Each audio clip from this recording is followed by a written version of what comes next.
जितना आप स्नेह से चलते हो दूसरों से, केवल वही स्नेह अमर होता है। और स्नेह हम कब नहीं कर पाते, जब या तो हम अति आकांक्षाओं में होते हैं, हम अपनी इच्छाओं में होते हैं, तब हम अपनी इच्छाओं को और कामनाओं को बार बार जुगाली करते रहते हैं कि मुझे ये पाना है, मुझे ये करना है, तो सामने खड़ा हुआ व्यक्ति भी हमारे स्नेह के काबिल नहीं बनता है। दूसरा, जब हम बहुत अहंकार में होते हैं, हम समझते हैं कि मैं कुछ हूँ, मेरे जैसा दूसरा कोई है ही नहीं, तब इंसान स्नेह नहीं बांट पाता।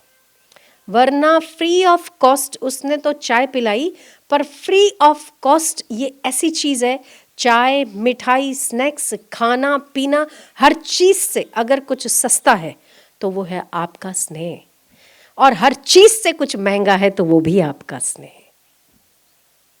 इसको परख जिसको आ गई ना, कई लोग इतनी सी चीज़ समझते समझते पूरा जीवन निकल जाता है और समझ नहीं पाते।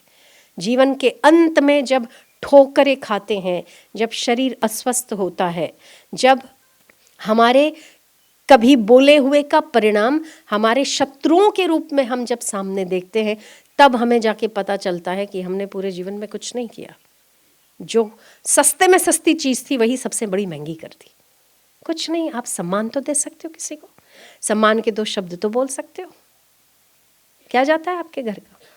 पर सबसे ज़्यादा टोटा, सबसे ज़्यादा किल्लत इसी 2 शब्दों की है, सम्मान की।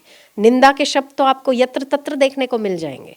सम्माननीय व्यक्ति भी आपके अपमान का टारगेट बन जाता है। आपको अकल नहीं आती। अभिवादनशीलस्य, जहाँ अभिवादन करना चाहिए, जहाँ नम्र होना चाहिए, वहाँ हम अकड़ जाते हैं, और जहाँ अकड़ना चाहिए वहाँ हम हाथ जोड़ लेते।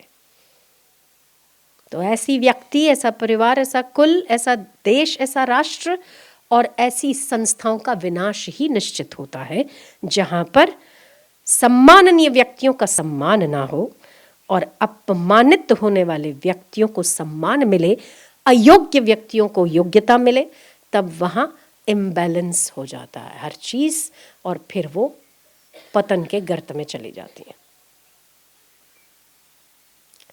इसलिए कुल को, परिवार को अगर बांध के रखना है तो स्नेह प्रदान करना सीखो।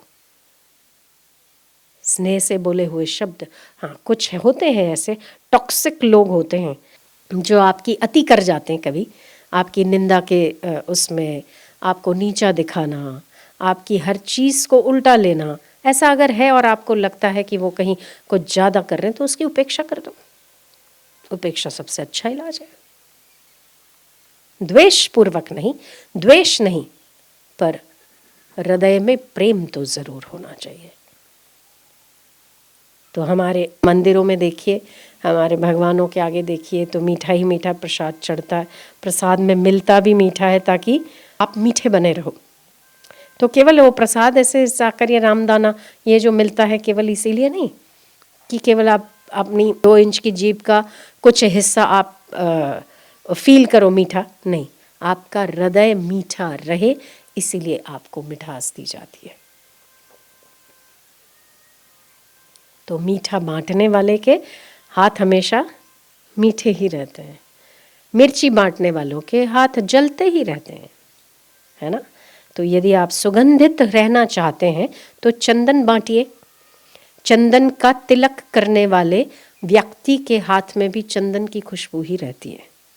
आप जब तिलक करते हैं ना किसी को, तो तिलक उसको करते हैं, सम्मान उसका करते हैं, पर चंदन की खुशबू तो आपके हाथ में रहती है ना।